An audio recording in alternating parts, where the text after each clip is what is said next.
Shalom and good day all, this is Tehillim29 back again for another DC comic review, and in this DC comic review I am reviewing things that would somewhat be considered Elseworld stories. Yes, they are being done together, but this will most likely be the last DCeased issue that I cover on the channel, but no doubt I will still be continuing on with the Titans United. So I'll get things ready for the one that I'll be reviewing first, and we'll make a beginning. So jumping into the One Trick Pony Tom Taylor storyline. In this, does this cover in any way, shape or form connect to something that's happening inside of the story? Sure enough it does, to which I give the cover a 7 out of 10. I'll now move to showing some of the internal art around the beginning, middle, and of course the end, as well as some of the things that are happening story-wise. So as we begin the story, we end up catching up with the characters of Mr. Miracle and Big Barda, as they've turned up at a planet of sorts. And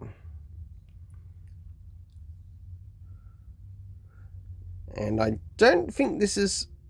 I think this is either New Genesis or Apocalypse. It's not very clear as to which planet it is.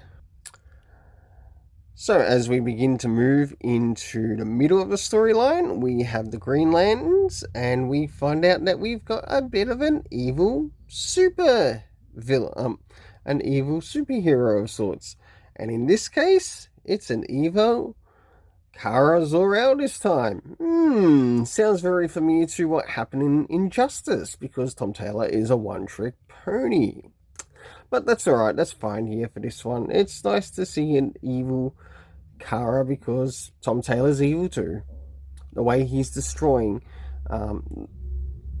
Superboy in Son of Kal-El.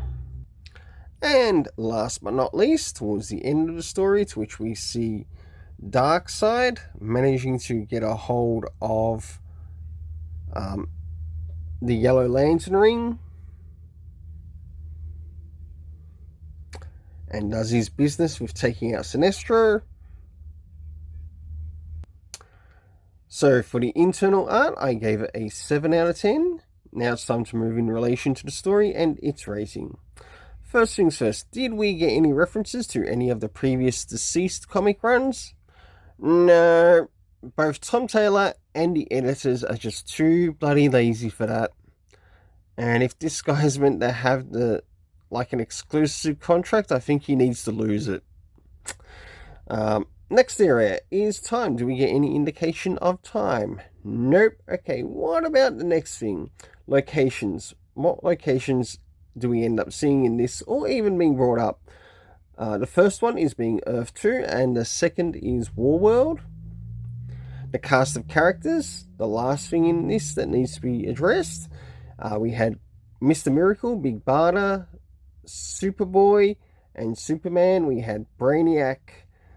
We had the Yellow Lanterns, of course, Damian Wayne. We also had Supergirl, and last but not least, Darkseid. So for the overall story rating, I gave this a 6.5 out of 10. Now it's time to move into the Titans United Bloodpact. So now I begin my review on Titans United Bloodpact issue 1.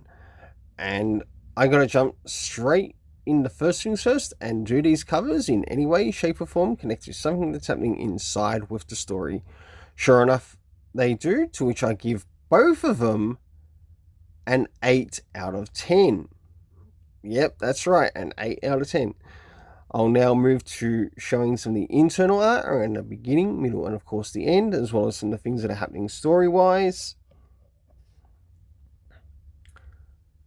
And then finally give the art rating, and last but not least, move into the story rating. So first things first, that Cavan Scott is actually really giving us here is what we're seeing in regards to the past and the present. And we've got something that's happening in the present to something that's happening in the past. And I must admit, it's really nice seeing Tim Drake return. And no, it's not that terrible Tim Drake that Megan Fitzmartin destroyed. And I'll now move to the middle of the book. And as we start to begin towards the middle of the book, we are encountering some of the villains who are going up against the heroes. And of course, we've got Mother Mayhem along with Brother Blood. And also what they're trying to do with the Titans. And I must admit, some of this art for the villains is very well done, to which it does look a little bit intimidating. And as we finally reach towards the end of the book, we end up seeing Tim again sort of helping out, and also helping out with the heroes. It's also what some of the villains are doing. Very well nice and executed in this story. Definitely enjoy it. So, for the internal art, I gave this an 8 out of 10. Now it's time to move in relation to the story. So, first things first, story-wise, did we get any comic references to maybe any of the previous comics in relation to the Titans United? No, we didn't, but did it really affect the rating? You'll soon find out. Moving into the area of time, we had now and then, but the way that was taking place in the story is it was showing what was happening in the location of Gotham City. Jumping into the cast of characters, we had Tim Drake, Robin. We had Nightwing, Dick Grayson. We also had some other characters as well, such as Jinx, Beast Boy, Donna Troy. We also had Shimmer, Superboy, which is Connor, Gizmo, Simon, Brother Blood, Mother Mayhem, and last but not least, Raven. Oh, we also had Starfire as well. I can't forget to mention her. So for the overall story rating in this, I gave it an 8 out of 10. Well, until then, let's keep it colourful and have yourself an awesome day.